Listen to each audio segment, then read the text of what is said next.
Winter can wreak havoc on your skin. Hey, it's Kayla, and it's not just the weather, but as a new mom, I've seen my skin change in ways that I'm not too happy about. But that's where the Skin Center has you covered. Their most popular treatment is Botox because they're the best at it. They've been ranked a top 10 provider in the nation by Allergan Aesthetics, the makers of Botox. And their best facial is what I got. It's the Hydra Facial. It exfoliates, extracts, and hydrates all at once. So save your skin from these winter blues and DM at the Skin Center MD on Instagram and mention code Kayla to get $100 off your first Botox or filler treatment or any skincare package. Hello, this is Crank.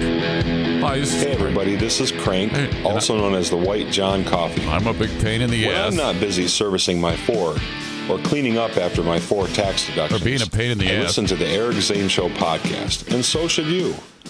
Don't forget to support his sponsors, because, hey, let's face it, the guy's not that talented, and he needs all the help he can get. Now, here he is, your host, the one, the only, Eric Zane.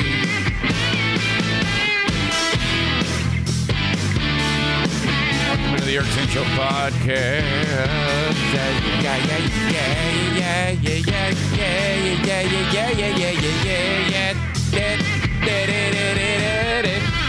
A daily show where I discuss news, nonsense, and my personal adventures. Monday through Friday at about this same time. Very, very simple.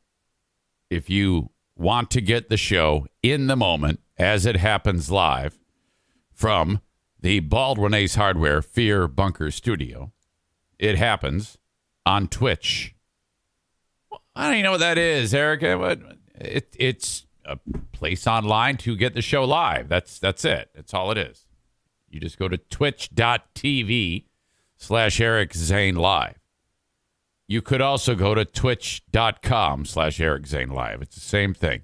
And then you see it usually on the live stream at least once or twice a week. I will have a disastrous technological meltdown where I forget to turn the volume on something, or I leave the volume up on something while I'm talking. It's not perfect. And the reason why it's not perfect is because only my hands and mind are involved in getting this thing out to the masses. When I say masses, I mean a few dozen of you. And that usually results in some degree of hilarity. And then I get upset and scream and yell. That's how I do that. Then I take the audio and I post it wherever you download podcasts. And it will show up, and then you can download it and listen to just the audio if you choose. Or go back on the Twitch feed and watch it later. The replay. Kent, you can do that. Kent, drop the E out of you. Good to see that you're here. Big sale going on at Johnson's Carpet One in March, I understand. Aha! We'll get to that a little later. I know you're all waiting with bated breath about me teasing something coming up about a big sale. Who wouldn't be, for crying out loud? Thank you to the Duchess. She just subscribed to her Tier 1 subscription for 4 months. I don't know why. I'm always, whenever I see things happen that I know are terrible, and then I get the impression that what I was seeing did, in fact, get over. People were like, oh, yeah, that was great. That halftime show was an absolute abortion. And oh, God. And I'm like, please, don't let everybody fall for this. And did they? Yes. You all fell for it. When I say that, it's because of the various comments, and I see some of you right now that are saying, oh, no, it was like Amanda. It was like, oh, no, I loved the halftime show. Ugh. I don't know, something about no one actually playing instruments. At one point, there was a guy playing the drums who I think that sound had to be, mic'd. But the guys playing the guitars were not playing the guitars. Dre played the piano for a little bit. And then Dre was turning knobs. Did you see that one moment? You know, because he's more known as a producer. So Eminem is doing, you know, his most popular song, Lose Yourself. And they have Dre at a fake mixing board with an entire, like, feet, like yards of knobs. And his back is to the audience with a chair for some reason. There's a chair there in case he wants to sit down for the mixing. It was so stupid. God, was that terrible. It's like, why is he even there? He already rapped. Why the fuck was Fitty hanging upside down? Of all the people that you don't want to be hanging upside down, it's Fitty. Because he's fat as fuck. He could have brought the whole house down. He is absolutely round now. All right, so they get him upright. I didn't know that he was he supposed to be there? I don't remember that being promoted. That Fit, was he the guest? I always thought that you're supposed to bring in someone who's like really not really part of the group. You know, it's like fish out of water. You have all these hip hop stars, and then you bring in like Carlos Santana to shred a guitar solo, or Jimmy Page.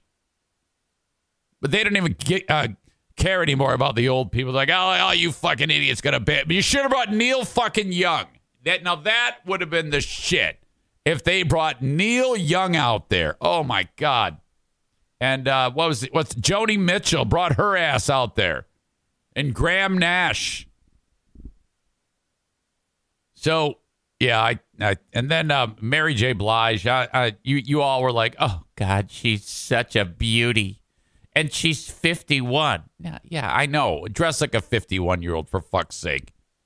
She looked like a fucking character in The Mandalorian. That was terrible. I don't even know anything about Mary J. Blige, and they're like, oh, she's a legend. Is she? Is she really a legend? I don't think any one of those people are legends, in my opinion. I thought it was horrible. It was big on set and dancing and lip syncing. The one moment when Eminem is like he pulls his microphone away from his face and you can still hear him singing loud and clear. Oh, God. Oh, it was terrible. Kent loved it. I think everyone loved it. All of you loved that dumpster fire. But the only thing that I enjoyed was seeing Snoop smiling and having fun. That dance that he does is absolutely great. Kent says, Dr. Dre, absolute legend. Kate says, my God, you're such an old man. Amanda says, that was a backup track, but he was singing live. Everyone loved it except for old people. Snoop, absolute legend. Eric, your Hudsonville is showing. That is saying that I am a racist right there. I was just called a racist. Pretty much everybody thinks I'm an asshole because of that. Jason Schaefer says, anyone notice there were no social justice messages on the helmets? Yeah, I did notice that. And I don't know what happened. When did they stop supporting that? I'm not sure what's going on there. Before I talk about the game, we need to talk about this commercial. The Ubereats commercial was fantastic. Wait, if it was delivered with Uber Eats, does that mean I can eat it? Oh no. Eats It. Eats It is a reference to Gollum, I think, from Lord of the Rings. The fact that these people are getting all their whatever it is delivered to their house and now they can eat it. This is the chick from all those movies, like Best in Show. I forget her name. She's hilarious.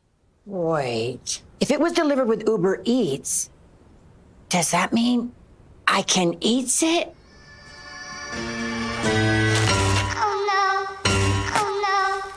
Prop food, do not eat diapers, it says. Of course, they have to put that on there. It says eat. It's a diaper. We got to be, we got to have interracial couple here. This is the world we live in. Of course, it's an interracial couple. It says eat. It's a diaper. Everybody's going to try this. This is going to be as soon as I saw this part where the guy's pouring the dish detergent in his face, that's going to be the next challenge. So all the stupid kids are going to do this. This tastes bad. Oh my God. And then this is fantastic. She just won points. When Gwyneth Paltrow, this candle smells like my vagina. This candle tastes funny. Oh, that's great. She just ate her own vagina. That's what just happened. This guy's eating his kitty litter. Not bad, but funny. And thanks to Uber Eats, we don't even know What's this guy's name? Trevor Noah? Is that his name? what food is anymore. This isn't food.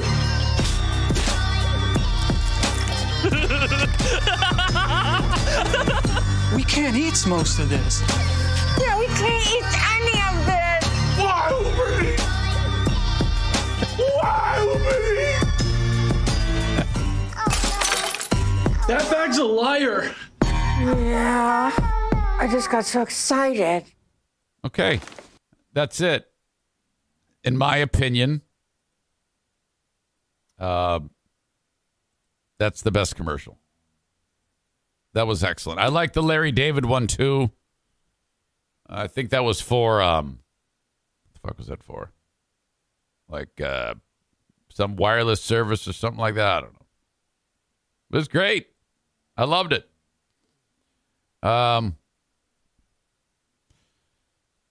Crank says, so Uber is going to deliver non-food items. I get it. I get it. Are you saying, I get it? Or are you saying, I get it? Is that snark? Or is, oh, hey, that's cool. I can't tell in text. The cynical side of me is always like, you didn't like that commercial. Okay, he says, yeah. No, wait a minute. Yeah, so I'm not sure. If that's the best, our standards have truly fallen, says Nick. No, you see, what I'm getting at is, did I laugh at it? Did I find it funny? Will it make me remember it? And obviously, it worked. I'm talking about it here, and that's all that they care about. They don't care about anything other than, will you remember it? And off the top of my head, that's the one that comes to mind. Yeah, you see, Wings Guy 71 says, play the Lay's commercial. I don't even know what that means. I don't recall it. Kenny says, worst part of the Uber Eats commercial was not being able to tell my little girl why I was laughing so much. Exactly. Gwyneth Paltrow, is that who that is? Is that what I said? I don't even remember. The one with the candle? She ate her own vagina there. That's the joke. It's excellent. I still do not know what crypto is and how it works. More indications that I am tragically old. Is it so bad that you all understand what's going on with cryptocurrency? Like, you get it? You understand how that works? I've actually taken time to read up, and then my mind, like it doesn't connect. It doesn't work. I don't understand. I don't understand cryptocurrency, and I don't understand NFT, which I just heard that term like 1.5 months ago. And then upon hearing it, I said, I don't know what that is. And then so I looked it up and read about it, and I understand that less than I do cryptocurrency. the world is leaving me. That's what's happening here. It is becoming apparent that this is a young man's game and there is no place in the world for me. And then lately I've been having a thought. I mean, my God, how long will I be able to do what I'm doing right now? Talking for a living. How long will an old fuck be able to keep anyone's attention? This is going to dry up. I mean, there's plenty of years left that I have to earn to be able to support this family. At 51, 52 in July, you know, that's 15 more years minimum of earning. I might need to go and think about a career change, because am I going to be 66 and a half years old barking into a microphone like an asshole? I am not even kidding. I think I need a plan B. Now, there's some thoughts in my head about various voice things online that I could pull off. I don't know. Kate says, there's plenty of old fucks on radio podcasts. You'll be okay. Yeah, maybe. I just sometimes get antsy about my future. You know, I have like a fucking anxiety attack, you know. I've thought about, since I've been cleaning the NFK's asshole, about going to nursing school. Nurses, brainless sluts. You know, and kind of like, that would be like regular work. On top of this. That would mean I would have to pull back to some degree. But I don't know. I'm just kind of like thinking about my future. Amanda says, you got a CDL now. Your commercial driver's license. Yeah, there's that too. But I don't know if I want to do that. I mean, that's a good backup right now. But yeah, I don't know. I might want to be a nurse. Diana's thinking about being a teacher. Like, we found out that there is such a need for teachers that what they do now is, I mean, she already has a college degree and some master's work, but what they do now is there's an accredited school that you do it all online. If you want to be a teacher, you just go online, and it takes you a couple of years, and you're a teacher. And she's like, but, you know, I don't know if I want to do that because she's going to be 55 years old. She doesn't know. She's, you know, we're at this weirdo spot. Do we not? Aram is saying, dude, get a grip. You're growing in popularity. Yeah, I know, but I always look way down the road. I'm trying to dig my well before I'm thirsty, you know? I don't know. It's just me. Here be Rabbit, which I think is Trevor, right? I haven't seen you in a while here. Is Eric off his anxiety meds again? No, still on them. Doing great. Kate says, is she an online type of person? Some people can't take online classes. I prefer in-person learning. Well, yeah, I don't know.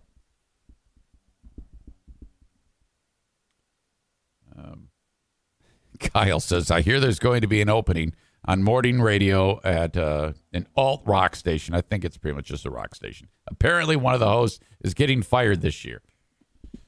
Yeah, I think our boy Joe is back today, so that is good. They'll kind of like smooth that over, sweep it under the rug, and that's it. The resetting the days since another on-air meltdown has occurred, calendar to 0.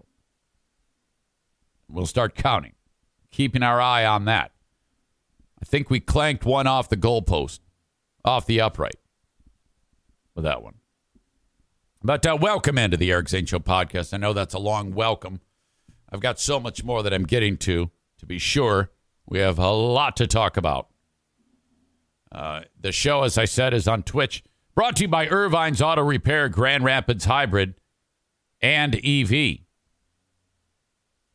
They also sponsor Facebook, where I am 24 days away from my latest suspension being lifted. Follow the show on Facebook, facebook.com/Eric Zane fan page. I have, speaking of Facebook, the Zaniacs are in the crosshairs for some terrible behavior on Zaniacs United. I have to get to that. My God, there's a lot of things going around in my brain that I want to talk about. Holy shit. You can follow me on Twitter at Eric Zane Show, brought to you by Blue Frost IT. And the almighty YouTube. Follow me on YouTube. Brought to you by My Policy Shop Insurance. Frank Fuss. Thank you very much. Megan says, holy shit, you got banned again? Yeah, ma'am. Yeah, I sure did. It was a discussion. This is how Facebook works. It's so dumb.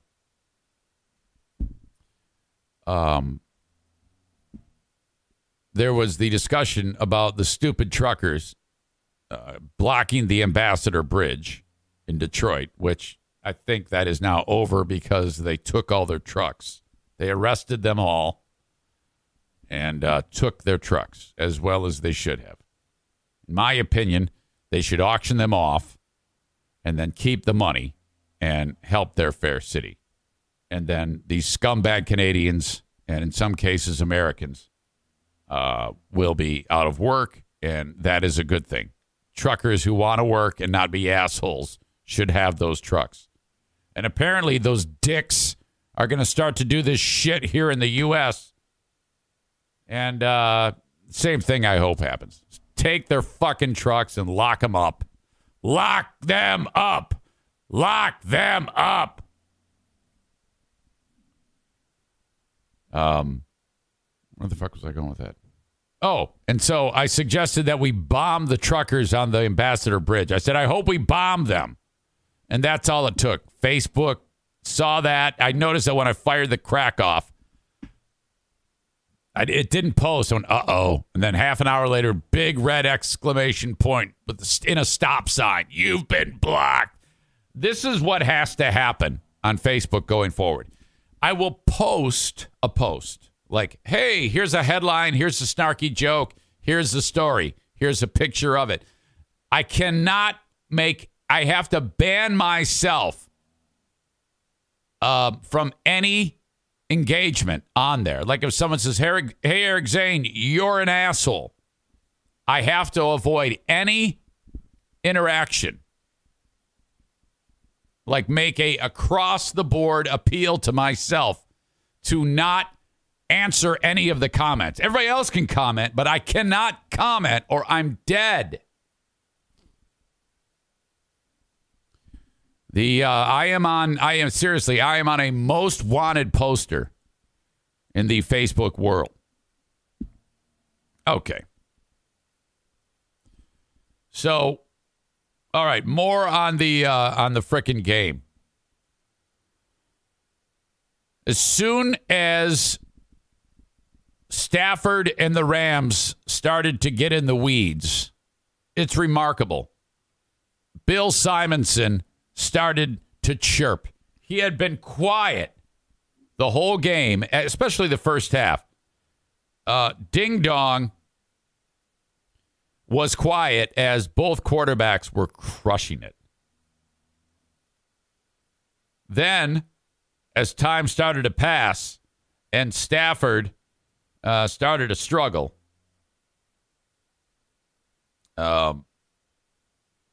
Bill started to chirp. First, he wrote, thoughts on the first half. This is after Odell Beckham Jr. went down. Everybody weighs in, all right, Stafford will start tossing picks shortly, always does. He actually did. Stafford, I think, was tied for the league lead in picks this year.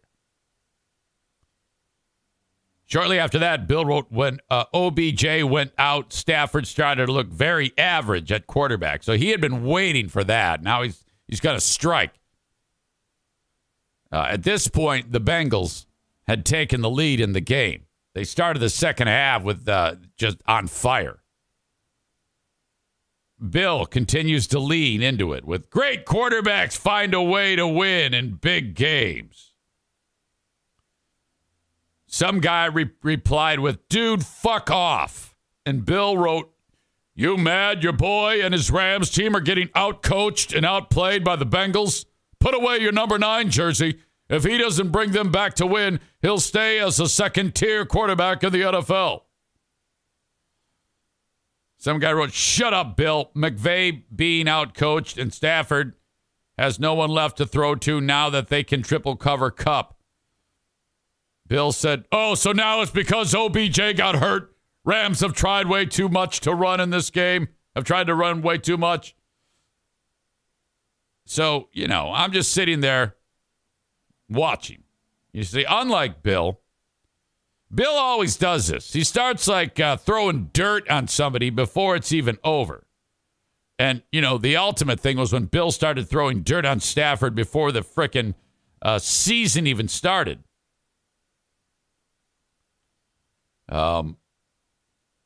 When Bill wrote, when OBJ went out, Stafford started to look very average at quarterback. I wrote, when Stafford began looking average, you started tweeting.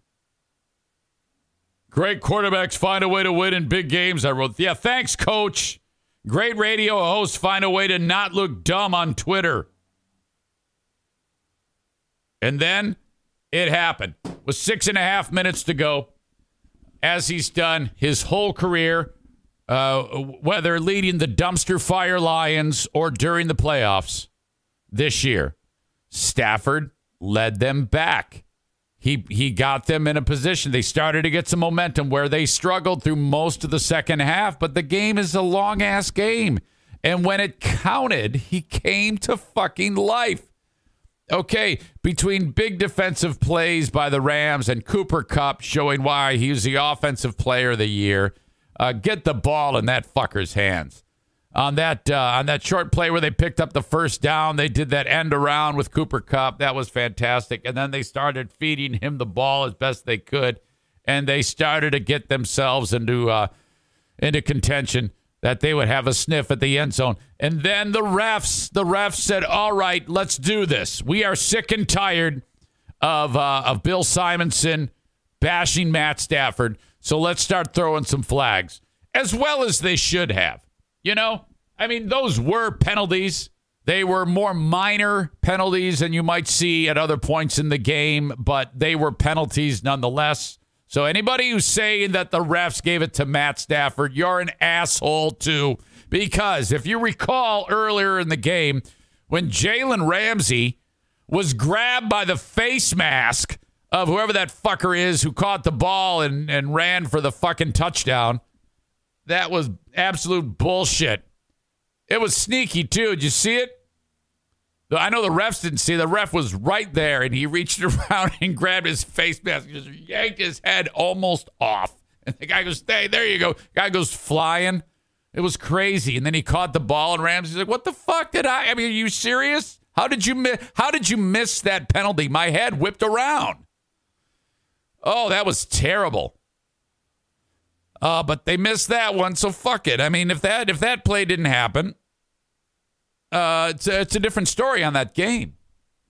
So I think Lions fans need to look at the fact that last year that was your quarterback, and for that, the fact that they made that trade, because this doesn't always work out, but I think that's it's not, nothing's guaranteed. You make a You mortgage your future by giving away all these great draft picks the Rams did, and their quarterback who is good enough to lead them to a Super Bowl one time.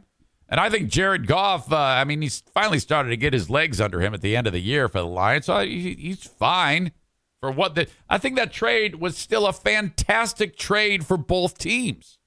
The Lions are going to improve if they take even one little step backwards next year. Then then they got the fucking raw end of the deal. Okay, there's still a lot of moving parts on their end of the trade, but for the Rams, it was just get Stafford in there, mortgage your future, and go win the fucking Super Bowl. And they won the Super Bowl. It's incredible. That is absolutely great. And I do not buy all of the drama that went down because people rooted for the Rams. Fuck yes, they rooted for the Rams. Matt Stafford is a wonderful human being. He's one of the nicest guys in the league. Okay, he's always sitting there with this, with his daughters who are are absolute. They look just like their mother. They're absolutely beautiful, and he's sitting there in the press conference surrounded by his little girls. I mean, that guy's fucked if you think about it, because 3 daughters. That's going to be the hardest thing when they get just a little bit older. It's already probably chaos. Thank God you're super rich. You can have a nanny or 2 or 3. You probably need a team of 4 nannies per girl. Okay? Had he been just a normal guy and not an NFL quarterback worth millions of dollars, when you have 3 daughters, really strange thoughts enter your mind. You're constantly driving by lakes, and you're like, I wonder what would happen if I made a left at the boat dock and just kept going. That's what happens. And of course, most banish those thoughts. Some don't. That's terrible. It happens. Well, so Matt Stafford has his work cut out for him. First of all, the wife's a handful to begin with. She's kind of like, she's really her own lady. She's kind of really rules the roost. And that's cool in my eyes. You gotta beat the shit out of the man. You gotta make him humble. And 3 daughters. So, being the quarterback of the Detroit Lions, which is a horrible, horrible existence, for 12 years, 3 daughters, and a really aggressive wife. I mean, that is horrible. There are people that are living in poverty in shithole countries that feel bad for Matt Stafford during those years. They're like, oh God, I know I got it bad, but Matt Stafford is an absolute shit show there. I'm glad I'm not him. That's, in fact, in the Sudan, that's the rallying cry. They've got Matt Stafford's face on a flag, and whenever they go months without food and water, they say it could be worse. We could be him. And it was all from when he was on the Lions.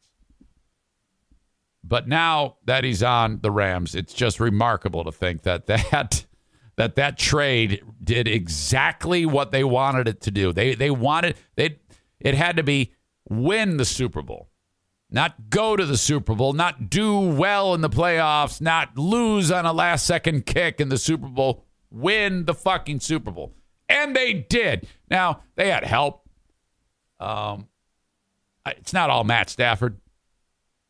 Beckham Jr., Von Miller, key acquisitions on that team. And if you're the Cincinnati Bengals, you almost pulled it off. It's a good thing OBJ got injured. That was huge. But, because they kind of changed your game plan. They really only have one bona fide threat receiving the ball, and their run game was doing nothing. So when it got down to 6.5 minutes, it was pretty much Kupp, Stafford.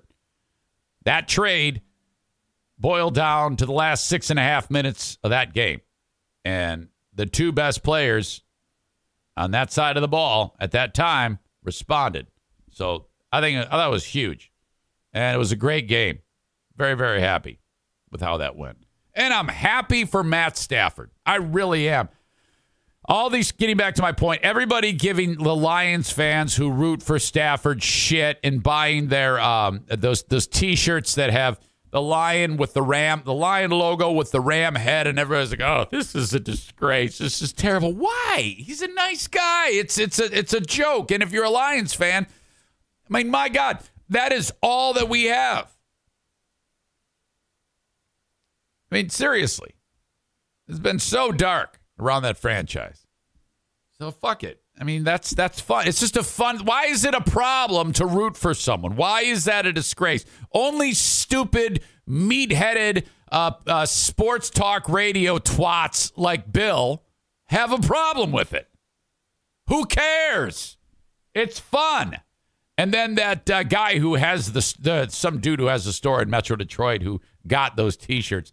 Everybody's like giving him shit, but meanwhile, he's fucking a license to print money because people who like to have fun with it were buying the shirts, and good for them. If I had any way to get down there and get one, I would have gotten one. Fuck yes, that's cool. I wanted the Bengals to win the game, but I'm just happy for Matt Stafford. So, any meat-headed sports talk dick who has a problem with someone rooting for the Rams is just that. A loudmouth jackass. Shut the fuck up. My God. All right. Dennis G says, rooting is one thing, but thinking Detroit has some sort of place in this is ridiculous. Well, what do you mean? They made the trade. If the Lions don't make that trade, this doesn't happen. So what's wrong with that? What are you talking about?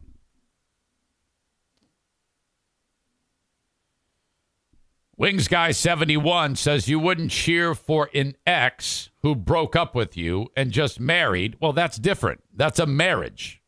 This is football, dick.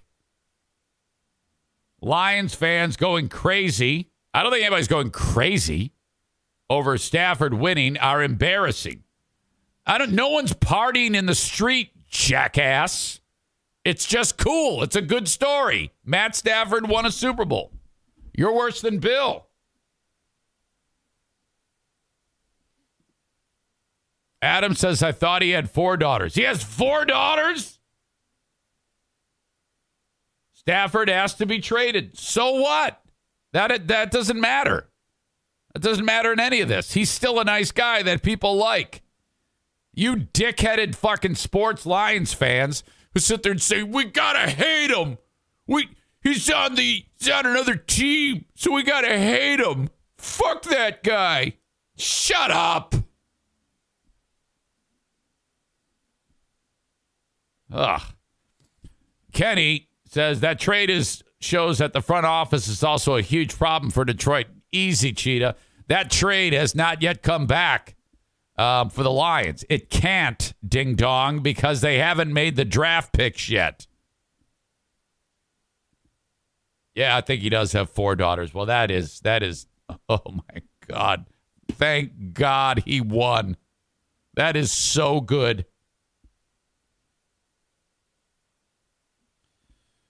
Jason says, I used to get pissed when players weren't, quote, loyal. Then I saw Draft Day and Moneyball, and it made sense. All right. So that's it. I'm happy for Stafford. And I think all you jackasses who aren't, and like whatever it is you're doing at this time concerning this football game is just silly. Come on. Kyle says, yeah, Kenny, they need to draft another tight end or a place kicker in the first round. Then we'll see what happens. Yes, that's true. I hope they don't do that. I don't think they will. I like the direction. You know what also is key? Brad Holmes, who was the guy who was the chief scout or whatever the fuck he was, or assistant to the GM or GM of the Rams. I don't even remember. He is one of the guys who was part of the building blocks process of the Rams. And he is now the general manager of the Lions. Black man, by the way. Diverse team. Just getting out in front of that. And and he drafted Penei Sewell. And he also drafted Amon St. Ra. Is that his name? The receiver who really had a terrific back half of the year. And Penei Sewell is, you might as well just pencil that guy in for a nice 12 to 15-year career at offensive line, considering he was 20 when he got to Detroit. Detroit is probably going to draft one of 2 edge rushers. The kid from Michigan, is it Aiden Hutchinson, or the kid from Oregon? All right. That's enough football. Enough. It's over. Flush it. Today on The Huge Show, Ding Dong is probably going to have a temper tantrum because everybody's going to bust his balls as they should. Now he moves on. In fact, I think there was some discussion. Kids over wins any day of the week. There's Stafford playing with his daughters, having a good time. That's another reason why I love Matt Stafford. He just seems like a nice, friendly guy. Well, he's playing with his daughters. The bar is set low for NFL players. Adrian Peterson, leaving L.A. to fly to Texas. Orange Peanut gets in a fight with his wife. And then they turn the plane around. And the cops come in and arrest Orange Peanut. And now, I don't know what happened, but it's a domestic issue. I think he got violent. The cops are saying he got violent with his wife on the plane. They turned the plane around.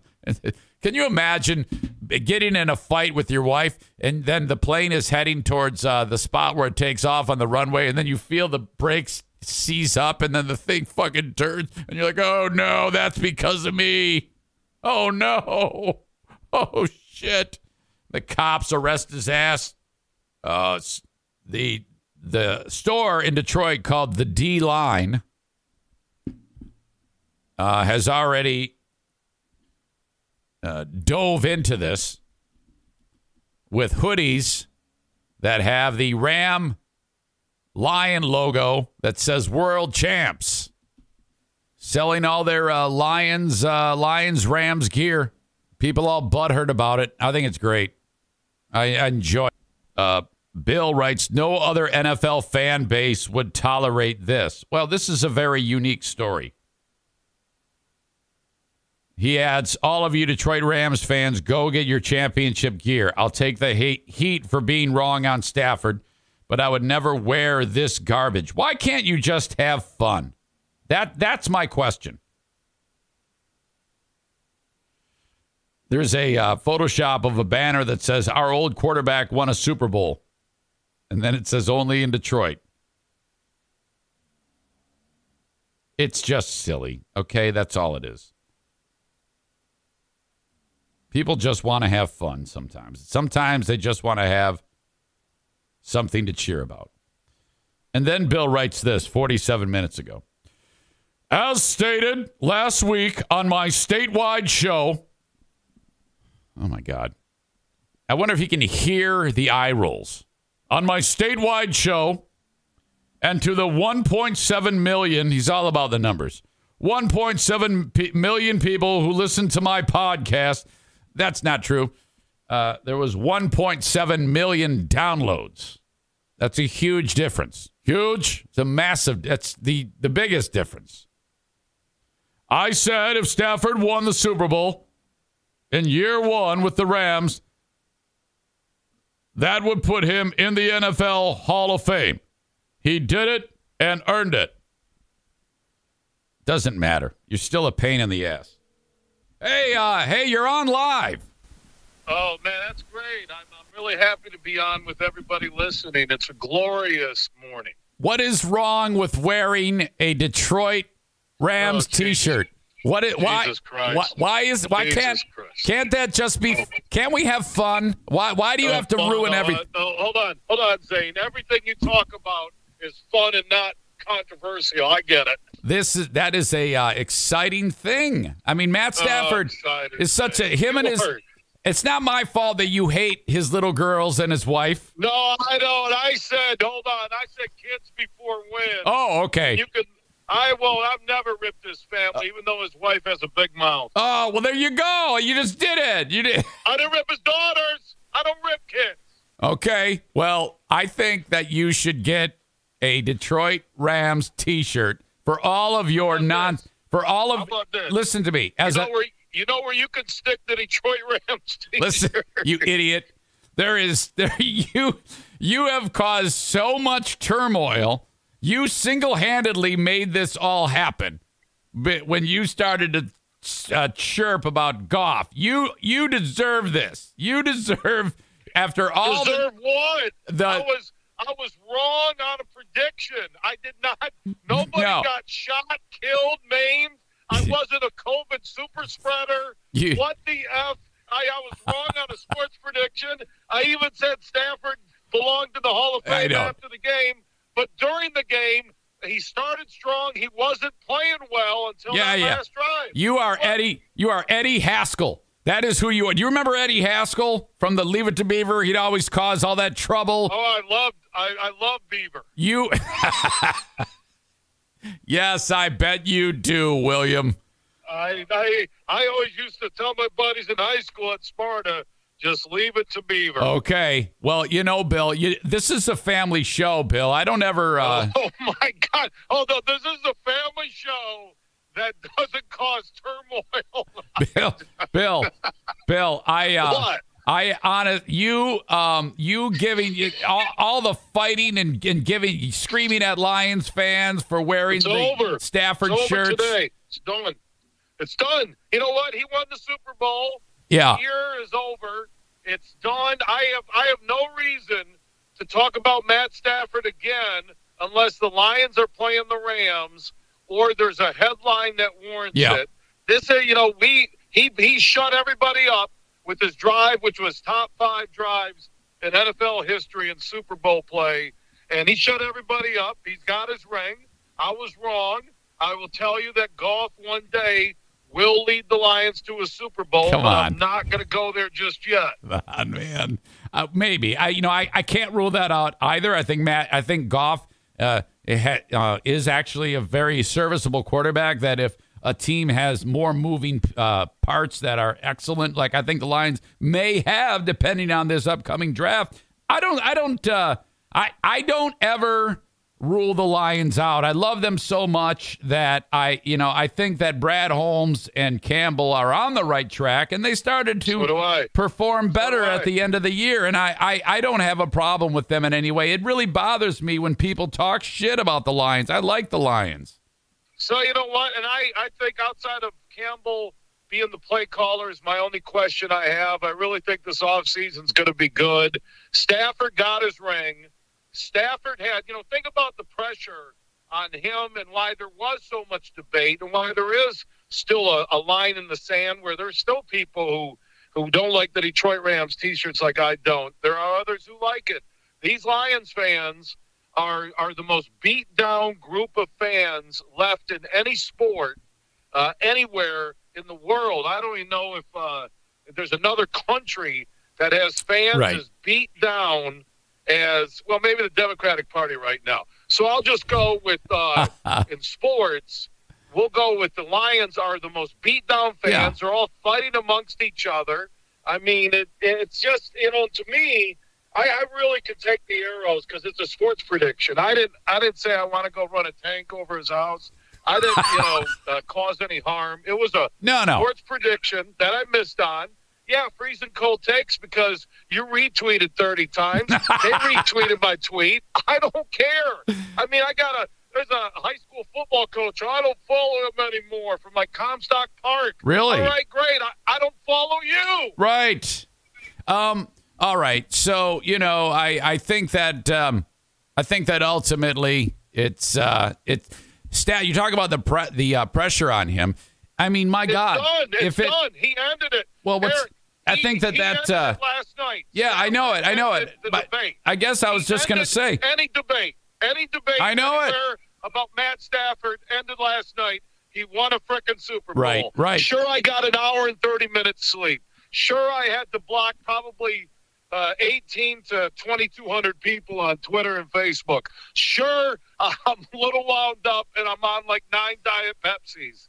But Matt Stafford ended the debate about whether he was good or great with what he did last night. He ended it. I thought the way he was playing and the look he had, I'm saying if they don't win it, then I'm thinking, I don't know if Stafford ever gets back there. And he did it, and he shut everybody up, and I can live with it. And I'll talk about it on the show today, but I'm not talking about Stafford anymore. Yeah. There's no reason to. He shut me up. I think the takeaway, the more important takeaway here is that if he had lost, you would have been so insufferable. You would have been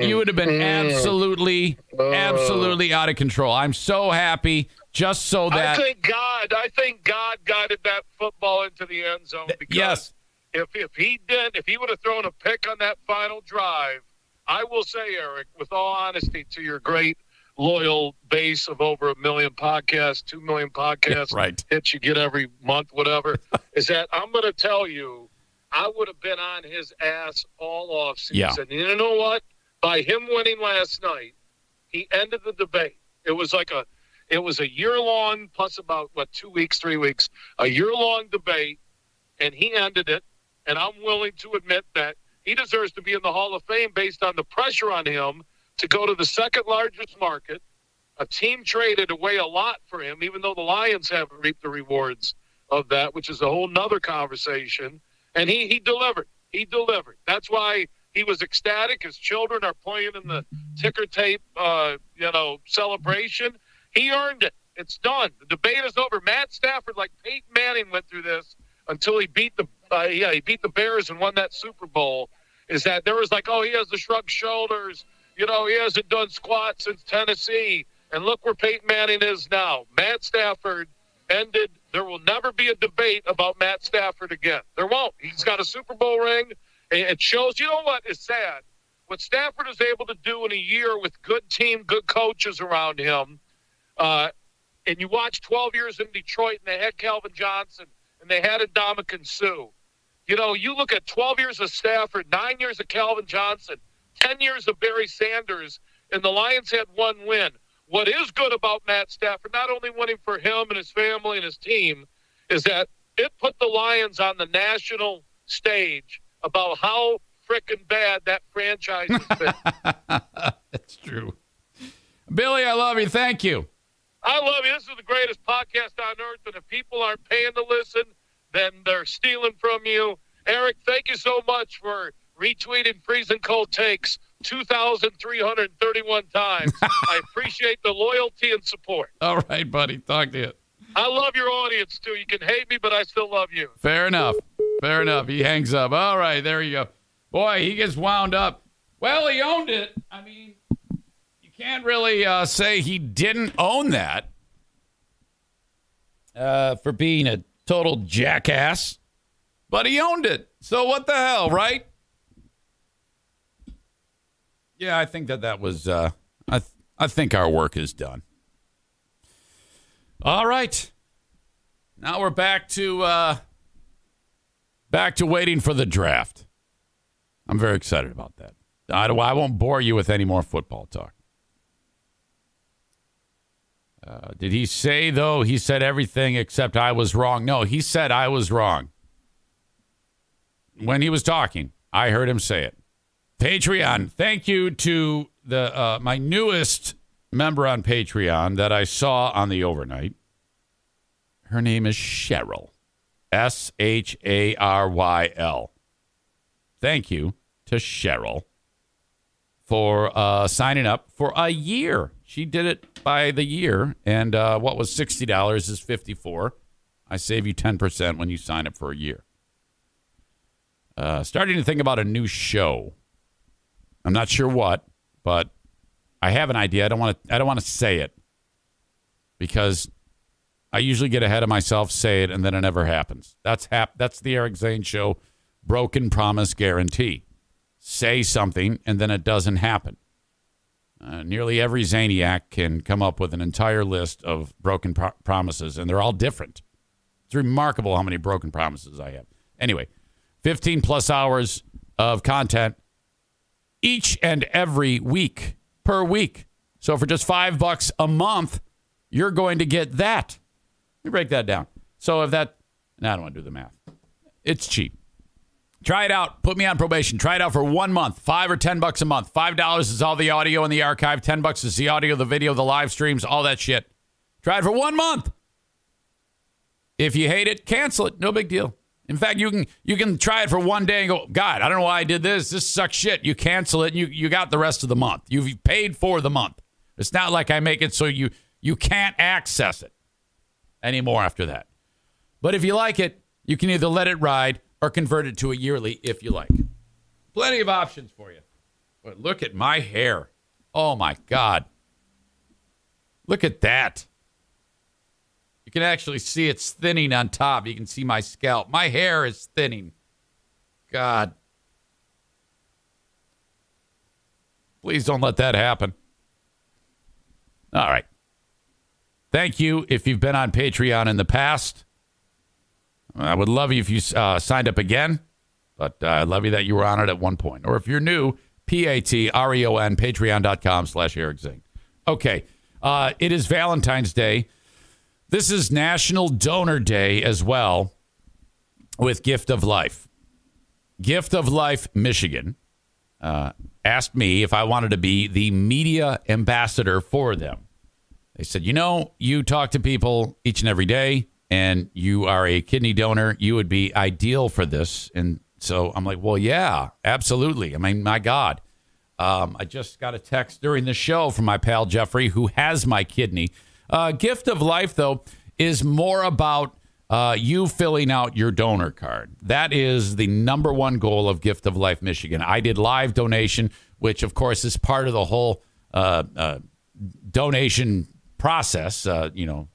Tree of giving here is whether you've passed or you're still alive. But what they're focusing on is if you, in the unlikely event that something happens to you where you head off to that great big football stadium in the sky, please leave your organs, donate them. You can save 8 lives, okay, with your organs, and you can dramatically improve the lives of like 150 more people with tissue and cornea donations. Okay, so absolutely important. Leave it all. Fill out your donor card in the state of Michigan on the back of your driver's license, or click on the Gift of Life logo at my website, ericzaneshow.com, and that will take you to the site, and you can click on a few things, and the next thing you know, you're a registered donor. So if something bad happens to you, that's what they will do, and then someone somewhere around here is going to get a phone call. We've got a heart for you. We've got a kidney for you. We've got lungs for you. We've got a liver for you.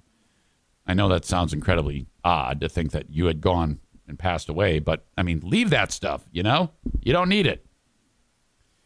Being that it is National Donor Day, I did an interview that I'm going to post a little bit later on today. I'm going to put it on YouTube and then link it up on Twitter. And it is with a fantastic couple here in West Michigan who met through organ donation. The lady in the group, she donated her liver, and the gentleman, and I'm sorry, she did not donate. She received a liver donation, and the dude, he got a heart donation. So their lives were saved. They met and then became friends, and now they're married. And then they took their passion and have created a nonprofit called the Transplant House, because they realized that all of the moving and driving to locations concerning, getting family in town for their donations, there's a huge expense. So what the Transplant House does is it, provides a place, a hub, where people can meet and stay while the loved one is getting a transplant. Okay? So I'm going to bring them on, and I will post that interview a little bit later on today. Okay? All right. Thank you to Gift of Life for being part of this show. Irvine's Auto Repair, Grand Rapids Hybrid and EV. ER Vines. Irvines.com. So if you need anything at all to keep your vehicle on the road, scheduled maintenance, or maybe, hey, there's something wrong and I got to get this fixed right now, I'm encouraging you to reach out to Irvine's Auto Repair, Grand Rapids Hybrid and EV, servicing any domestic, Asian, or European model car, hybrid, EV, you name it. They can help you at Irvine's Auto Repair, Grand Rapids Hybrid and EV. Find them online, ervines.com. They are in West Michigan. So, if you're way outside of West Michigan, obviously it's not going to work for you. But if you are in the West Michigan area, take your car to Irvine's. You're helping out a sponsor, which helps me out. Please mention my name when you bang on their door over at Irvine's. Awesome. Thank you so much. And then, of course, my pals at Horizon Hydroponics. Time is running short. Breaks my heart. After 2 years, more than 2 years, our pals at Horizon Hydroponics are moving on. This is a rare thing for your old pal Eric Zane, that a sponsorship is ending. Now, I'm holding out hope. I'm holding out hope that there'll be a large influx of business coming their way online that can save it. But I've been told in no uncertain terms. Thank you, but we're moving on. We did not get the response that we've wanted with the coupon code Zane Show at checkout. That's how they track it. And I'm like, well, we tried. There's nothing I can do about that. But in the next 14 days, I'll be talking about Horizon Hydroponics. And now's the time to buy. Because if they suddenly see Zane Show, who knows? Anything can happen. HORIZEN, hydroponics.com. They will ship your grow products anywhere in the U.S. for free if your order is over $150. That used to be $250, but they've made it $150, so that's awesome. Use your coupon code Zane Show at checkout, and you will save 10%. That's how they track it, and it saves you money. So if you're thinking about buying, do it, and off you go. If you're local to West Michigan, Lansing, or Kalamazoo, you can buy it online and pick it up if you like.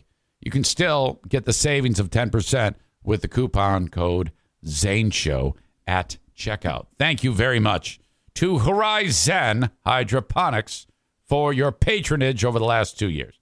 I don't want you to leave, but they might be taking off on us. Okay. This weekend, Zaniac Allison and her husband Brad called on your old pal Eric Zane because it's Brad's birthday. And what they did was they called upon Affordable Limousine and Party Bus. And first they asked me, hey, are you available on the 12th of February? And I go, yeah, sure. Why? What's up? Well, we want you to drive us around in limousine. I'm like, oh, well, that's a great idea. Where are we going? Now, these two are huge wrestling fans. I mean, they love it. And like their favorite thing to do is go to the local wrestling event. Okay? So I've had these folks on the podcast before. IPW. What is that? Independence Pro Wrestling. And they do shows here in West Michigan, maybe down in Kalamazoo. They've got a little territory that they're in. And so they've been doing this more and more. Now, I'm telling you, man, this is so much fun. So I picked them up, the folks up in Holland. There's 6-8 people that are in the car. Take them to this place called Vandermill Cider Brewing or Vandermill Brewing or something like that. They specialize in a particular brand of hard cider that they make right there at the facility in Grand Rapids. Well, that's where they have the wrestling in, or Rasslin, as they say. And they set up the ring in an area that is where they actually make the brew. Okay? And it's actually pretty great because they've got all the chairs around the ring, and you see these big vats and shit and wood kegs where they put the brew. And all right, great. So now I've been to this before. This was the one where I was at in the summertime with Ben Glaze, Stu McAllister, and Allison and her husband Brad, and Rico and Jeremy were there too. This is the one where that little shit Keith Cream, that's right, his name is Keith Cream, gave me all sorts of shit and worked me into the act and sat on my lap and rubbed his greasy ass on my lap. It was horrible. It was incredible. It was great fun. I don't know about that part being great fun, but it was hilarious. So, all right. Now, I get there. Stu sees me. I don't see Stu. Stu takes a picture of me where I've got my overcoat on. I'm dressed as my gay magician outfit. You know, I have to dress professionally to take my customers around. So I go and I sit next to Stu. All right. We had the fucking time of our lives, man. Oh, Jesus, was that awesome. Some hilarious heckling went on. I actually have audio of the heckling and video that I'm going to show you. But first of all, let's get into this. From the event, these are images from Stu's Instagram. Okay, you can see in the background, these are the bay doors. You know, this is really low-level independent wrestling. And I guess, I don't know what the fuck. This guy is some type of champ. And he ended up wrestling in the main event. I ended up having to leave before the main event to go warm the car up. So I didn't actually see this guy, but he came out early. And, or maybe this is when he won the belt. I have no idea. It doesn't matter. This guy, yeah, he's some heel that jumped into the ring as a guest referee and fixed the match. He's a real asshole. This guy in the background here looks like he's getting ready to do a TED Talk. That's what he wrestles in. I forget his name. Something. His gimmick is he's successful. It's the dumbest shit ever. He goes there and acts like he's rich as shit, and he dresses like this. That's supposed to indicate that he's rich. I'm serious. That's his gimmick. He screams at people. He goes, "Success!" That's his thing. Derek Wolf, is that it? Thank you, Derek Wolf. He screams, "Success!" He's a huge asshole, man. This guy is a dick. Okay, this heroin addict. There's me shooting video. More on that in a second. I forgot this heroin addict's name. Is it Stench or Stank or something like that? Here's all the barrels from the brewery. I forget. He comes out to like a ZZ Top song. He's like a total hillbilly. He was wrestling Success Guy. Joey, what the fuck is that guy's name? Felix. Felix is his name. So his gimmick is that everybody loves him and he's on heroin. Okay. Look at this. Look at this guy's dick. Stu took this picture. This is incredible. By the way, see this lady in the background? She is the hottest chick there. Okay. And then here's this guy's button mushroom dick. Wow. Look at that little pecker. This is Keith Cream. Fuck. That is horrible. Those shorts. What? He should tape that thing to his chode or something. My God, is that hysterical. So that's Keith Cream's dick.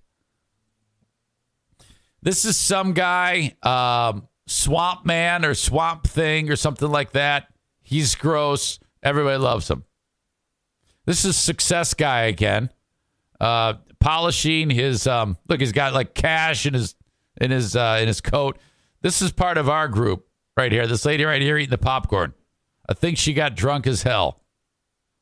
This guy Stu calls Yak Man. I don't know who he is, but he sure looks intimidating. He wrestles with that mask on. Jesus. Fuck, I hope those are like bendable, because that would suck if they were solid. And he comes out with the chains. He ended up choking Hillbilly Swamp Man with these chains. Let's go, Josh, go. Okay? You notice in the foreground here, this guy's hat.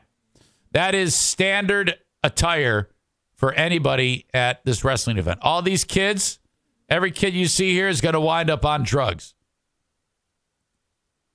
And then there's me in my limo. Stu took the pic. That's fun. That's it. That's all Stu has to offer. Okay. Now I'm going to show you a little bit from the video that I shot. Okay. This is the match between Success Guy, Derek Wolf, and Felix, the heroin junkie. this match, as I understand it, they start the match and they put a dumpster, a garbage dumpster, a plastic like waste management can in the ring. And in order to win the match, you got to throw the guy into the dumpster. So, you can't pin him. You got to get him in the dumpster. And there was one part of the match where Felix, the heroin addict, he went to go pin Derek Wolf. He had the match won. And they go, no, idiot. It's not a pin. You got to put him in the fucking dumpster. A lot of people said, yeah, you should have had Dumpster Divers sponsored. Maybe next time. Okay. So he fucks that up. And then the match leaves the ring. They actually go outside of the ring. And guess where they wound up? They wound up being right by your pal Eric Zane. Now, Stu and I'm like cracking jokes throughout the whole thing. See this guy right here? Oh, no, he's putting him in the dumpster, Stu. Out of the dumpster! You see? Success guy.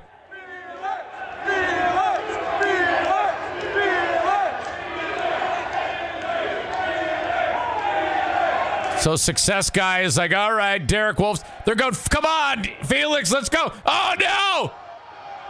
What the fuck is wrong with me? What am I doing here?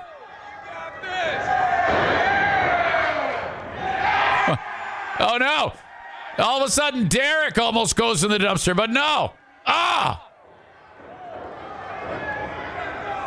Okay, so this stupid shit goes on for a little while. Joey Williamson is there. He thinks it's all real. By the way, this event was a fundraiser for awareness for what is ailing our pal Joey Williamson. CHD, as it's known. And I'm pretty sure that stands for congenital heart disease. And there's a lot of things can fall under the umbrella of congenital heart disease. And Joey is stricken with something that is under that umbrella. He has had a tons of surgeries and has to undergo, oh my God, been to hell and back dealing with this. So they decided to make the event part fundraiser for CHD. And in one of the greatest moments in heel history took place at this wrestling event, not associated with this match between the heroin addict and success guy. It was these two little shits, and the face, the baby face, the good guy, he like swings this baton around and he'll hit you with it, but he didn't use it in the match, and he's like way athletic, but he's a little shit. Okay. He starts his match talking about not only is this for our warrior pal, Joey Williamson, but I lost a loved one, a beautiful friend of mine, young lady, to this exact thing who died like a year ago. And so everybody's like, fuck. There was a guy crying, okay, and ringside. And I don't know if he was related to the young lady that this dude mentioned or what, but he started to weep. And so then the heel comes out, and I don't know who the fuck the heel is, but the heel comes out and he interrupts him. He goes, yeah, you know what? I don't believe in any of this bullshit. Fuck this. I'm like, oh my God. And yes. And here's the thing. There's kids everywhere in this place. And I heard so many, shut the fuck ups during this thing. I was like, oh my God. Holy shit. Jason snarkily writes, it was his sister, wife, aunt. Come on, man. The face was Alex Weir. The heel was Adam Wick. Wick comes out, and he's another little shit. And he's like, yeah, fuck this shit. God, it was terrible timing. But, I mean, I loved it. I thought that was fantastic. So those two went, and they had a match, and it was actually excellent. again, these guys are, this is developmental wrestling. But I got nothing but good things to say about it. I know I was entertained. I had a fucking great time. I was sad I had to leave.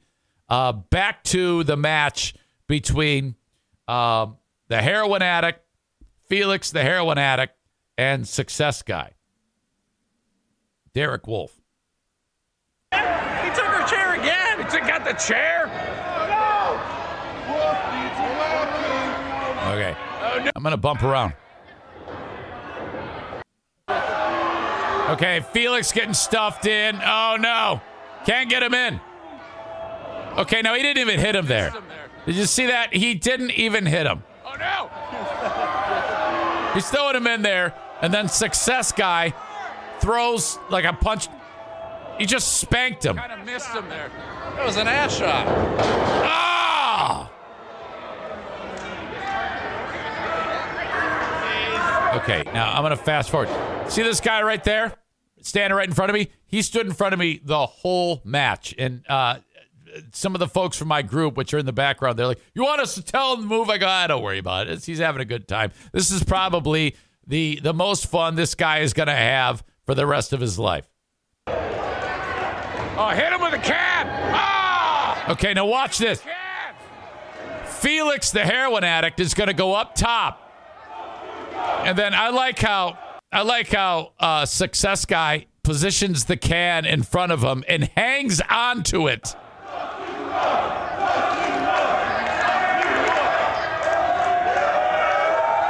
Oh! My God! I like how he was holding it. He's holding it. He's holding it. Oh, look at little Felix. Stu thinks this guy's on crack. A heroin addict. USA. Come on! Okay. Now, at this point in the match, shit, what the hell just happened? USA. Come on! Okay, so you see Success Guy, he makes sure Felix is looking. He's just walking away. He's kind of like, he's like dejected, you know? And all the fans are screaming and yelling, USA, USA, for no apparent reason. Oh, God! He's frustrated. He's bleeding! Oh, no! Oh, no, here comes Felix, and he's right next to me. Look at these kids. These kids are going to go on to earn an upwards average of $6,000 a year for their entire lives. Oh, no! Oh, yeah! That's right! Oh, yes! Oh! So this is right in front of us, okay? This is incredible. Watch this. Oh! He hit him with a garbage. Pick up the garbage! Now, look, he's just bending over. He's just doing nothing but bending over. What are you doing, man? Yeah, that's right. Okay, now watch this. He picks him up and then, like, does nothing with him. I think at this point he picked him up and either wanted to fuck him or throw him on the ground or throw him on the hood of the car, the classic car, but then he thought better of it. Oh. Oh, no! Holy shit! Okay, now wait a minute. Now, you see this? Okay.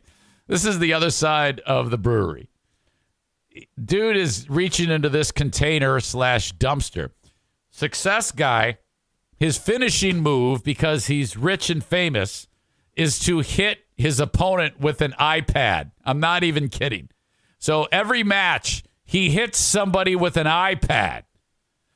And so, sure enough, Felix is going to hurt him. And guess what? Dude's got an iPad. He's got to hit him with the iPad. Oh, no. That's his finishing. He had planted it in the dumpster. Oh, he got the iPad. But Felix blocks it, and look at. Oh, he's in. Ring the bell. Ring the bell. Ring the bell. He's in the dumpster. Ring the bell. Ring the bell.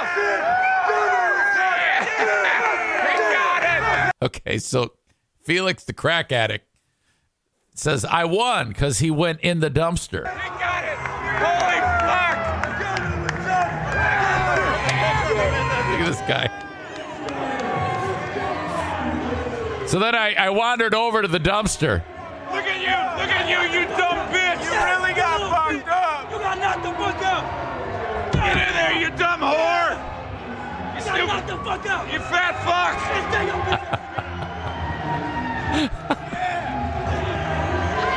Okay. So then Stu's over there, and supposedly what happened next wasn't on camera, but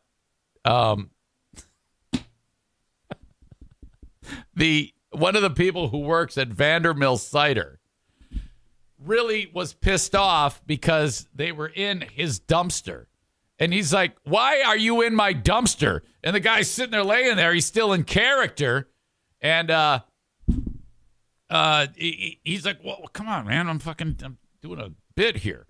And the guy from the brewery was pissed off that he was doing it and in the fucking thing. And then he just got out of it and he walked away. And then that was it. And it's ridiculous. Okay. Let me use words that I feel describe this. Fun and stupid. That's it. This is stupid fun. Fun, stupid. They're interchangeable. It's just dumb. Okay? I can't say enough about how much fun I had. Yes, they swear in front of the kids. But trust me, they hear that when they're at home, when the mom and dad is looking at their pile of bills, which is $30,000, and their income, which is $200. So this is the best it's going to get for all of these audience members. All right? Absolutely the best. So just let them have fun and don't judge these hicks. Okay? It's the fucking best.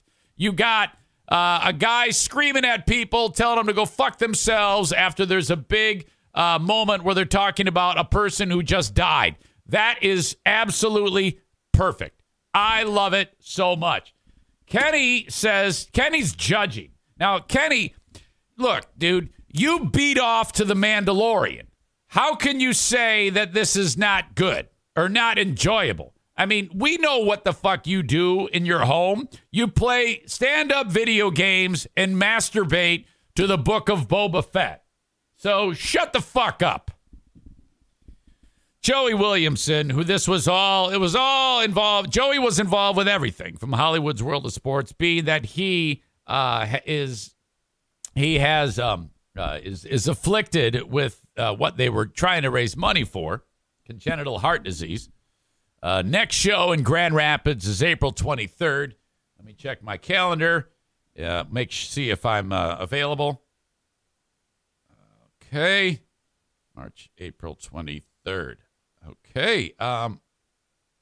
Might be going up north. I'm not sure. If I'm not going up north, I am going to this. All right. So that was spectacular. I really enjoyed it. And thank you to Allison and Brad for letting me ferry them about, squire them about in the limousine, and buying my ticket. That was excellent. All right. So Rasslin over the weekend with Stu.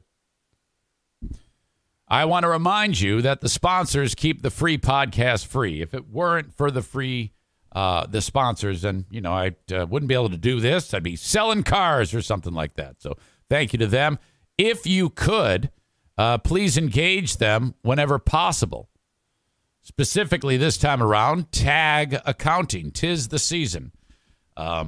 Thank you to, I just got Boyd, in fact, in Indiana, just banged on the door of Tag Accounting and is having his personal tax return done by Troy.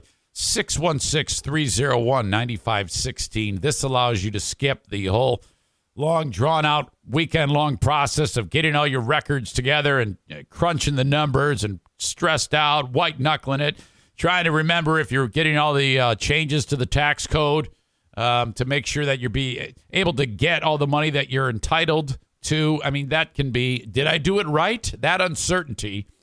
I mean, my God, wouldn't it be great to just throw $100 at Troy and say, yeah, man, do my taxes. You upload all your documents via his online portal from no matter where you are in the United States. And then it's done. The money shows up in your account. Your return is finished. Call Tag Accounting, 616-301-9516, or you can email them. All the information is at their website, tagcpa.net. You can click on their logo at ericzaneshow.com. It'll take you right to his page, and all the contact info is there. Just reach out, say my name. That's all you got to do. Barbara will schedule you and make sure everything is taken care of. They're in charge. Your taxes are done as soon as you make the phone call, okay? And screw the Intuit TurboTax bullshit where they're trying to tell you that it's free. Fucking, what a scam. Plus all the time you have putting all those numbers in. Forget it, okay? Just have Troy do it. Make the phone call, one conversation, taxes done. Thank you. Bosco's Pub in Hudsonville, Michigan is where we meet. To have burgers, to have drinks, not me, but you do. Bosco's Pub in Hudsonville, part of Terra Square. Find them online. Just search Bosco's Pub or just go to boscospub.com. The burgers are amazing. The food is fantastic. The drinks are stiff.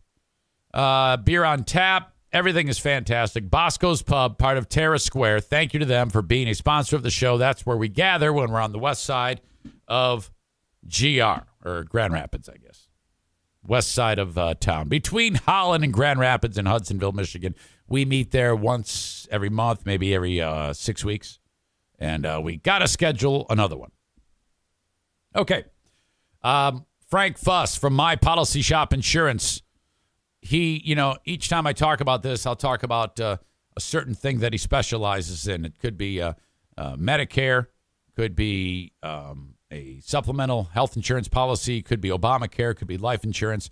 I want to focus on Medicare. If you are getting close to turning 65, you're going to retire, let's say.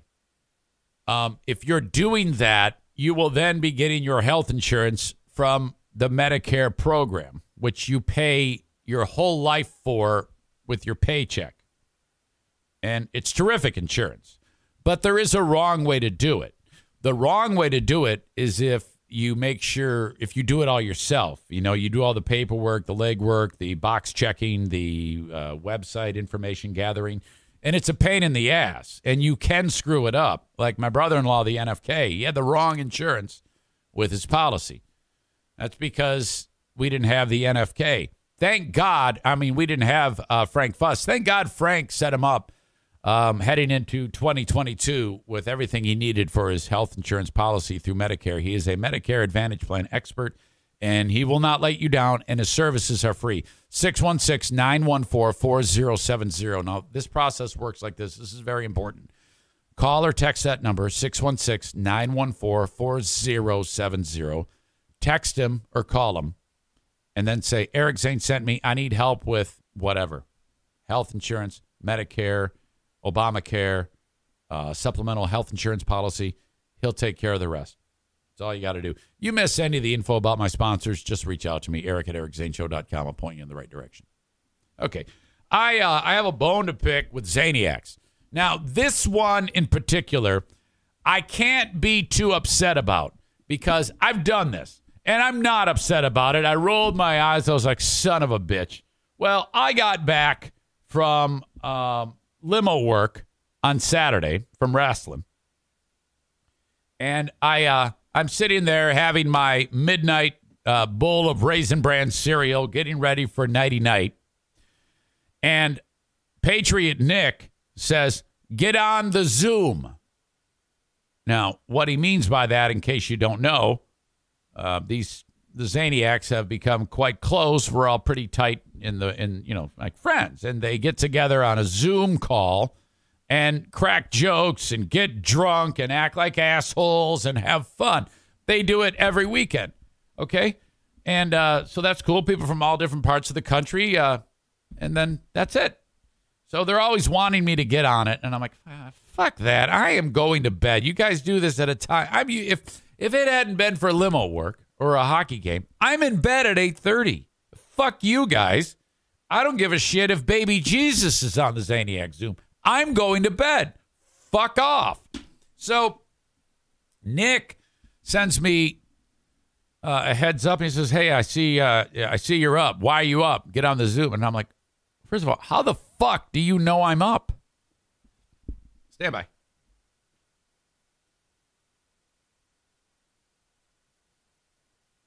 I just heard something. I was like, what the hell is that? I think it's O'Neill snoring. So then I'm like, how the fuck do you even know that I'm up? And then he says there's a green dot next to your name on Facebook. I'm like, oh, Jesus. Well, that's horrible. That's a bad feeling. I'm like looking around for cameras in the household or something like that. And I go, oh. And then I'm like, I'm going to bed. I'll be in bed shortly. And then all of a sudden, I go upstairs to the bathroom and my phone vibrates, and it's a text message from sick fuck Dean. His 100-year-old degenerate ass has sent me a pic of a black man's very stiff penis. And, I mean, I cannot believe that a penis can actually get that big.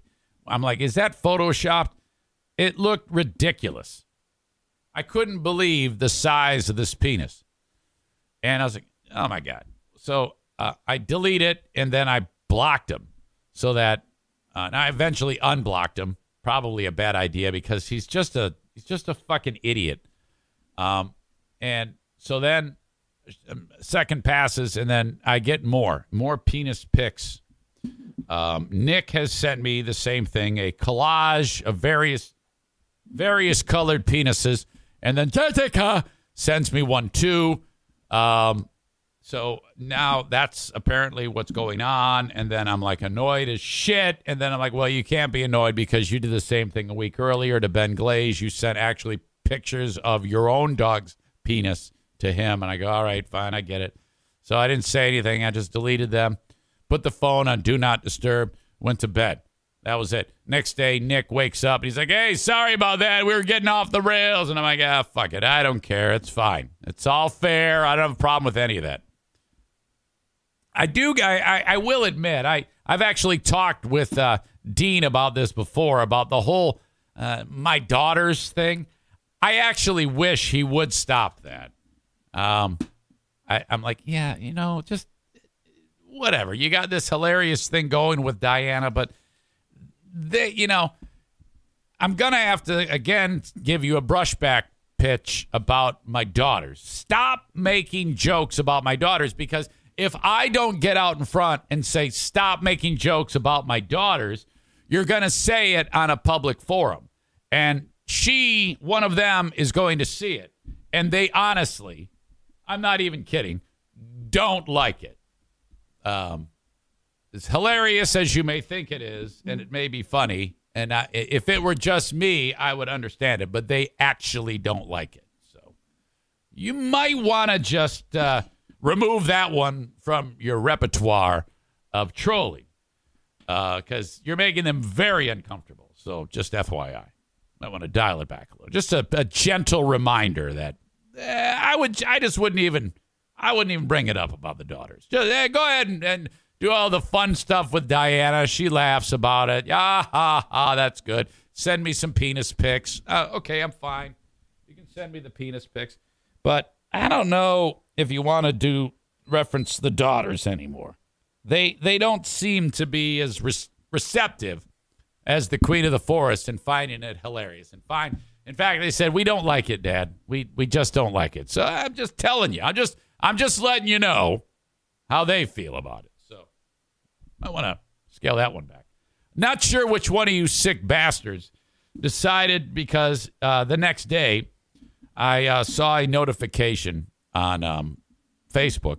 One of you decided to grab a video based on the joking we did about the story about Ben Glaze on the Ben and Eric Patreon podcast, making the unbelievable announcement that he has actually put some of his male reproductive material into his mouth and tasted it. That's horrible. Unbelievable. I cannot. And he said it so calmly. Oh, yeah, I've done that. Who hasn't? And then everybody's hands went up and said, none of us have. And he's like, oh, so I'm the only one who has tasted his own semen. And he's like, we're like, yeah, it apparently is. One of you took that reference and decided on the Zaniacs United Facebook page, which is a place to go there and, troll people and have a good time and laugh, decided it would be a good idea to put a picture of, well, not a picture, a video from a family that was at one of those nature reserves or whatever, and a wild chimpanzee jumped onto their vehicle and then proceeded to whip out his crank. It's already out. Well, it got very, very stiff, and then repeatedly touched himself until all of the reproductive material in the balls of the simian creature came flying out of it, and then the monkey ate it. And you guys think that that's a good thing, and that, yeah, hey, it's Eric's name. It's two things I hate on Zaniacs United. And fucking COVID is a hoax, anti-COVID shot memes, and monkeys masturbating and eating the material. You guys, I saw that, and I was like, okay, I can't have my name associated with this. This is fucking terrible. I actually went as an admin and removed the post. Come on. What the fuck? Holy shit. Absolutely horrible. Man, to me it all boils down to, it's like I'm dealing with a bunch of school-aged children sometimes on there. Ugh. Nick says, just because you hate them doesn't mean they aren't true or funny. Well, to an idiot like you, I would imagine you would think that they are true and funny. But to a normal human being who thinks, big picture and has more intelligence than you, no, I don't think so. So I got rid of that shit. If we could, on Zaniacs United, if we could avoid showing pictures, videos of animals masturbating and then eating it. Ugh. Yeah, Sarah says, it was disgusting, but I couldn't look away. I can look away. I would like it very much if those types of things would not be on there. My God. Now, look at Nick is saying, yeah, this idiot flew over 1,000 miles to see another idiot. Well, that's your own damn fault. I didn't make you do that, dumbass. John says, is the eating the issue? No more. I don't want to have a discussion with you as to what is the issue. If you idiots can't figure it out, well, you're fucking stupid. My God.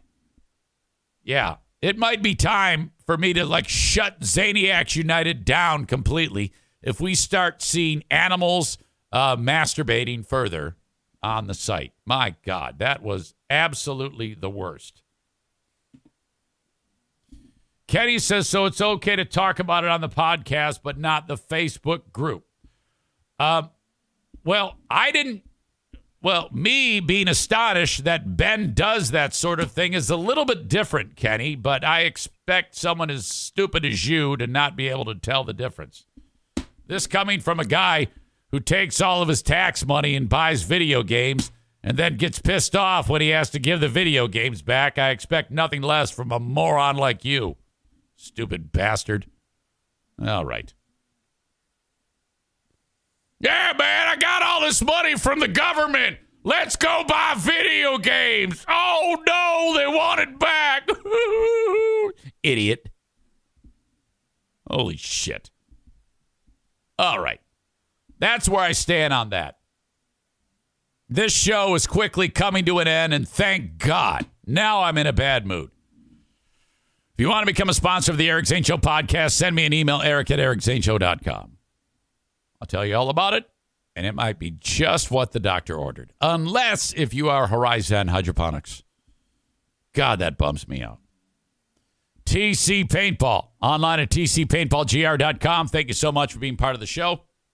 Book a party at TC Paintball. And I'm telling you, it'll be so much fun. Workplace team building, the kids in the neighborhood, the dads, the bachelor parties, whatever it may be, tcpaintballgr.com. Bennett Flooring Installation. They're installing the flooring in your home. 616-318-0167. The way you do it, you rip up the old stuff yourself. You buy the new stuff at Johnson Carpet One Floor and Home Discount Outlet, and then they install it for you. 616-318-0167 for Bennett Flooring Installation. Johnson Carpet One Floor and Home Discount Outlet on Chicago Drive in Granville, Michigan. If you are in the immediate area, this is where you need to get your flooring. It is priced dirt cheap because they buy it in bulk and then they put it into the discount outlet. This is a huge warehouse on Chicago Drive right behind Little Caesars. Kent, drop the E, add a U, runs the discount outlet. You need to buy it there. Take my word for it. If when it comes to buying flooring, this stuff is priced remarkably cheap. The best brands, the best, most popular styles of any type of flooring available for you at Johnson Carpet One Floor and Home Discount Outlet. All right, I got a few more, wrapping up the show. A&E Heating and Cooling, 616-516-8579. If you need anything at all for furnace, heating, cooling, after-hour service call, you name it, A&E Heating and Cooling. Blue Frost IT, tech inside of the workplace. You need a tech upgrade. Don't just go and buy it off the shelf. Get a complimentary consultation from Blue Frost IT in West Michigan, 616-200-8550. And then finally, the Mario Flores Lakeshore team of Van Dyke Mortgage. Thank you so much for sponsoring the podcast. You need a mortgage or refi. Call upon Mario, 231-332-6505 for the Mario Flores Lakeshore team of Van Dyke Mortgage. Thank you so much. Okay. We've got the asshole of the day. Who's it going to be? The Super Bowl. The commercials. The halftime show sucked. The Rams coming back to life after Huge started tweeting about them. Huge owns it and says, hell yeah, I was wrong. That is a remarkable thing. I cannot believe he actually said I was wrong. What a weekend. Penis pictures from the Zaniacs. Dean being gross. Not to mention a horrible video on Zaniacs United. Rasslin over the weekend. All right. Asshole of the Day is brought to you by JM Synthetics and TC Paintball. I have the Patreon coming up. We're going to talk a little bit about India Ari. This is the lady who called out Joe Rogan for his saying that all black people are apes and his N-word supercut. Again, I still cannot believe he survived that. And that is proof that cancel culture is now over. If you can get away with that, it's ended. That is the big kahuna. No one will be canceled going forward. That's probably a good thing. He's the pioneer. It is a good thing now. Joe Rogan should do another video congratulating himself for ending cancel culture and saying that it was a good move. He would say it, not me, about what he did. India Ari is back, and she has made an announcement about all of that I think might surprise you, but not really. So I'll talk about that. There is another QAnon kook in the news. These people drive me nuts. I cannot stand them. Do you remember the Washington football team, formerly known as the Washington Redskins? Raise your hand if you missed the story that they changed their name. I know I did. They're now known as the Washington Commanders. Okay, so that's it. And I have a story about that. Let me just say, for the record, I love that name. That's a great name. You're in the nation's capital, commander-in-chief. If they were called the Washington Commanders-in-Chief, or commander-in-chiefs. That wouldn't work. So that's where the commander of the United States is. This is a great name. One person is not happy with it, and I don't understand why. Also, the leader of a famous international child pornography ring is in prison, or was in prison in Michigan till late last week. And I am connected to this person in a weird way. I am not even fucking kidding you. In a way, I am connected with an international child pornography ringleader in prison, or was in prison for the rest of his life. He is no longer in prison. And I cannot wait to tell you this story. It blew my mind. A very cosmic thing that happened. The asshole of the day is whoever posted the monkey video on Zaniacs United. My God, you sick fuck. Absolutely horrible. The absolute worst. I am so disappointed with whoever posted the monkey video. Unbelievable. So there you go. That is your asshole of the day. So that's going to do it for today. I appreciate you as always. And that's going to do it. His name is Alan Varga. Yeah, give him a warning, Andrea. Tell him no more monkeys eating their jizz videos.